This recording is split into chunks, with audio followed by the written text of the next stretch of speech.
Assalamualaikum warahmatullahi wabarakatuh. Nah, Perkenalkan kami dari kelompok 1. Di sini kami akan menjelaskan tugas 7 mata kuliah DPR kelas C. Yang pertama-tama, kelompok kami, saya sendiri, Tirafi Bonatariti dengan NIM 241, kemudian Pungki Woro Andini dengan NIM 244, kemudian ada Nurul Risma Cantika dengan NIM 257. Nah, kemudian di tugas 7 ini, kami disuruh membuat source code untuk sistem perpustakaan. Nah, di sini untuk source code-nya OOP, yang pertama-tama di sini terdapat kelas buku. Nah, kelas buku ini terdapat integer ID, kemudian string judul buku, kemudian string pengarang, kemudian integer tahun terbit, kemudian boolean tersedia.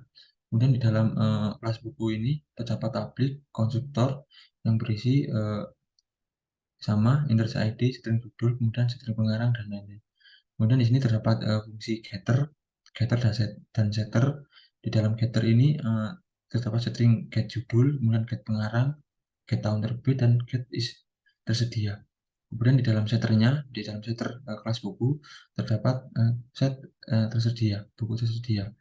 Kemudian terdapat juga kelas anggota. Kelas anggota ini berisi integer ID, string nama, string alamat, kemudian string nomor telepon, kemudian integer jumlah pinjaman.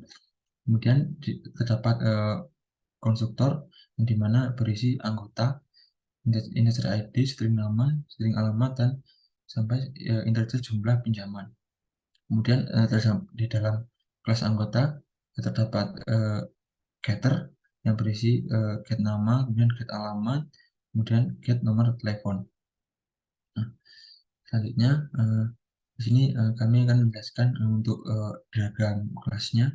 Nah, di dalam diagram kelas terdapat 3 kelas, yaitu kelas buku, anggota, dan peminjaman. Nah, dalam sistem perpustakaan ini, buku dan anggota merupakan kelas utama yang menyimpan data buku dan anggota, sedangkan peminjaman merepresentasikan transaksi peminjaman buku oleh anggota. Setiap peminjaman menyimpan informasi mengenai buku yang dipinjam, kemudian anggota yang meminjam dan tanggal peminjaman, serta tanggal pengembalian. Dengan adanya kelas peminjaman ini, sistem dapat melakukan validasi apakah buku yang dipinjam sedia atau tidak, serta menghitung jumlah buku yang sedang dipinjam oleh setiap anggota. Untuk penjelasan pertama yaitu tentang buku. Kelas buku mempresentasikan buku di perpustakaan dengan atribut seperti ID, judul, pengarang, tahun terbit, dan tersedia. Untuk menunjukkan apakah buku tersedia untuk dipinjam atau tidak. Kelas buku ini juga memiliki metode getter dan setter untuk akses atribut-atribut tersebut. Selanjutnya, yaitu anggota. Kelas anggota mempresentasikan anggota perpustakaan dengan atribut seperti ID, nama, alamat, nomor telepon, dan jumlah pinjaman untuk menunjukkan berapa banyak buku yang sedang dipinjam oleh anggota tersebut. Kelas anggota juga memiliki metode getter dan setter untuk akses atribut-atribut tersebut.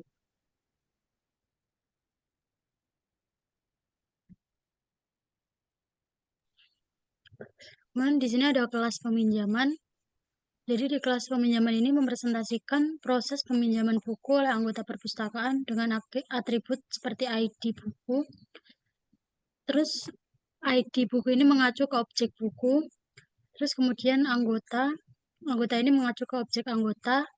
Terus di sini ada tanggal pinjam dan tanggal kembali. Terus kemudian di sini ada kelas peminjaman juga memiliki metode getter dan setter untuk akses atribut-atribut tersebut.